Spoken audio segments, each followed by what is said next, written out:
the PR people were trying to characterize the Kennedy administration.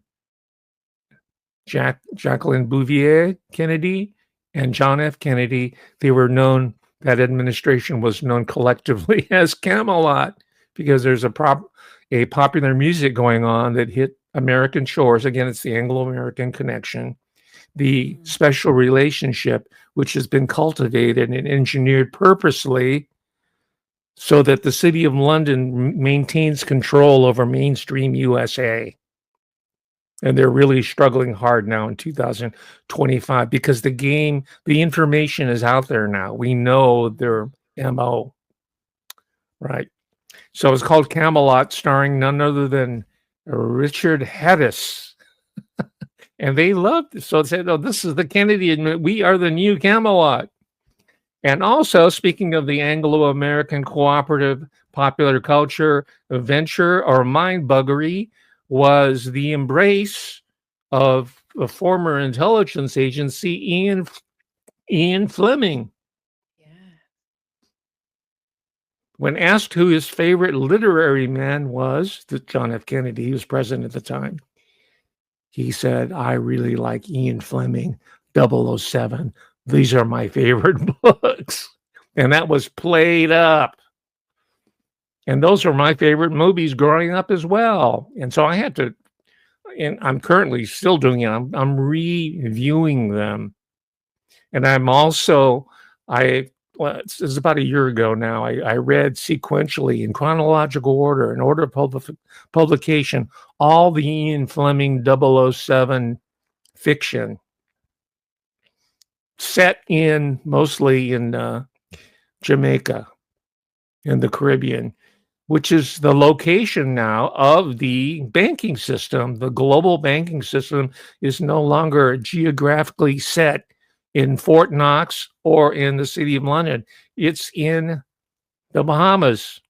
It's in the Caribbean. That's why Jeffrey Epstein set up shop there, because we're moving into the post-material economic system. They're going to pull the rug on us. It's called a rug pull in the crypto world, and move us over into the Bitcoin universe.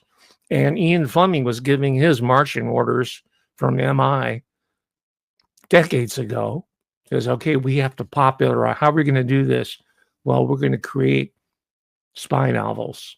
And there's a tradition of British spy novels going back at least to World War I.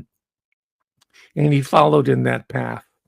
And it became part of our zeitgeist.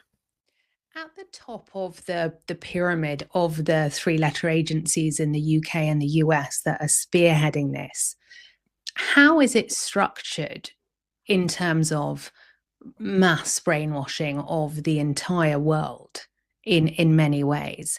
How many people would you say are involved, or are the people that are involved also brainwashed, and are they aware of what they're doing and the kind of strings they're pulling? The people in the capstone are fully read into it. They are quite literally initiated.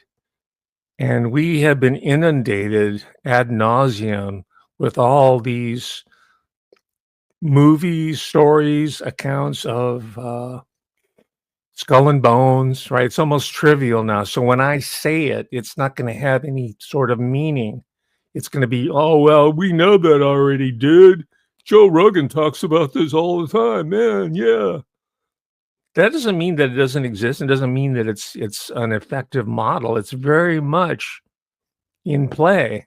And it comes from the whole, and again, this is a concept that's been nauseatingly overdone by now. They're secret societies. And this goes back millennia. And by the way, it's not just Egypt and Babylon. It's also places like Nanjing. You've got your Asian secret societies and Caribbean ones too, from native groups. Now later, at some point, we'll be talking about Santa Barbara as being the sacred site for these groups. Intelligence, actors, writers, intellectuals, think tankers, Santa Barbara. And as you know, I don't know how close a royal watcher you are, but the town of Montecito. I do have a royal YouTube channel. Okay, there you go. You know the name Montecito, right? I do. But that whole area was run by a conglomerate, a federation of Indian tribes collectively known as Chumash. They had their own initiatory rites, pyramids, secret societies within even the tribal societies. So you have then the subsequent European people coming in, the Spanish, the Mexican, and then finally the American episode that has run this area. And so happens that I had been doing some research on the origins of the American film industry, since you talk about Tom Hanks, Mel Gibson, people like that. This book is called Movies and $1 Million Mansions. The subtitle is Silent Movies Made in Montecito, California. This is before Hollywood. So when we talk about Hollywood, that's just a shorthand for a much more complex geographic orbit. There we're doing Montecito because it's beautiful up there. The weather is almost perfect every single day of the year. It's right on the Pacific. The lighting is good.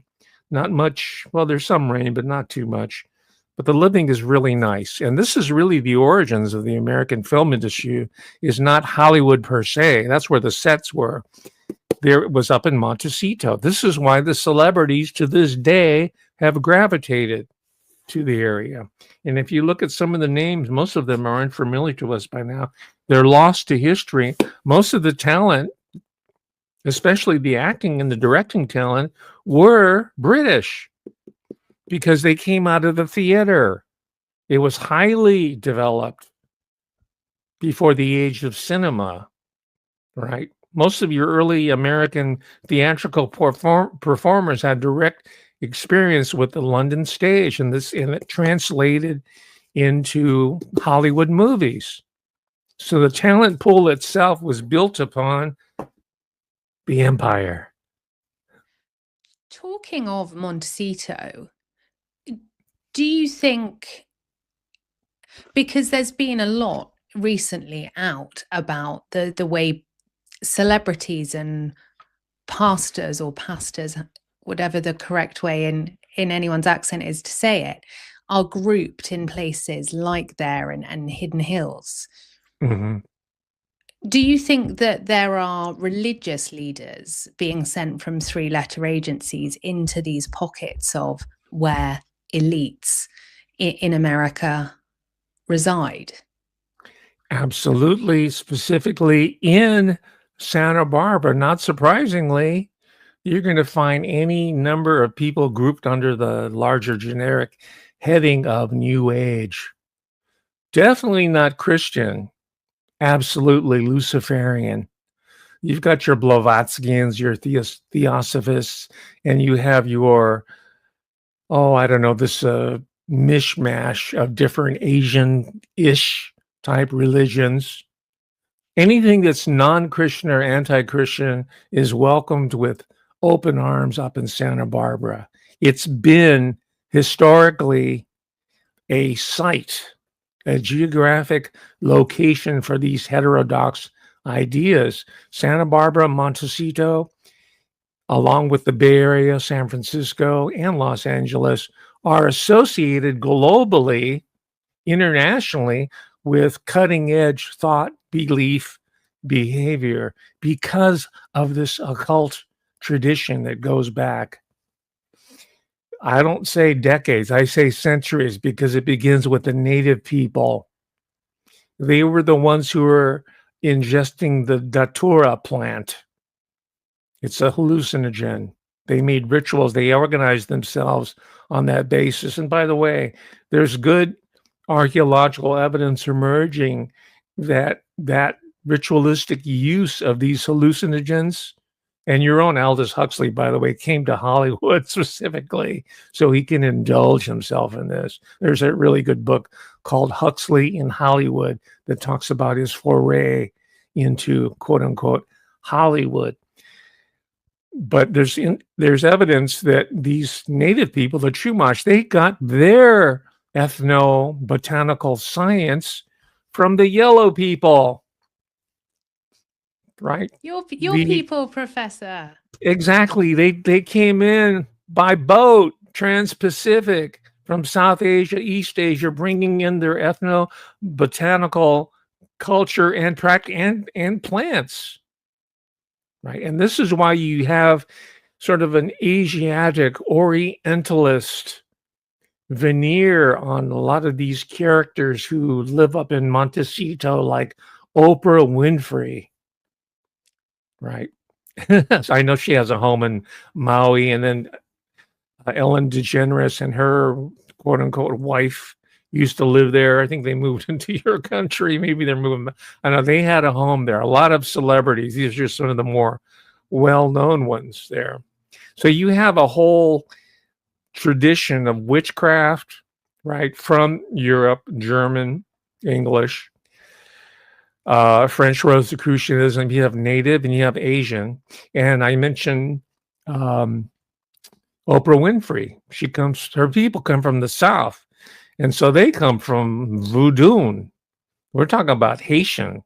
We're talking about Toussaint Louverture. We're talking about the Haitian Revolution, which is what the colonial powers like France were afraid of.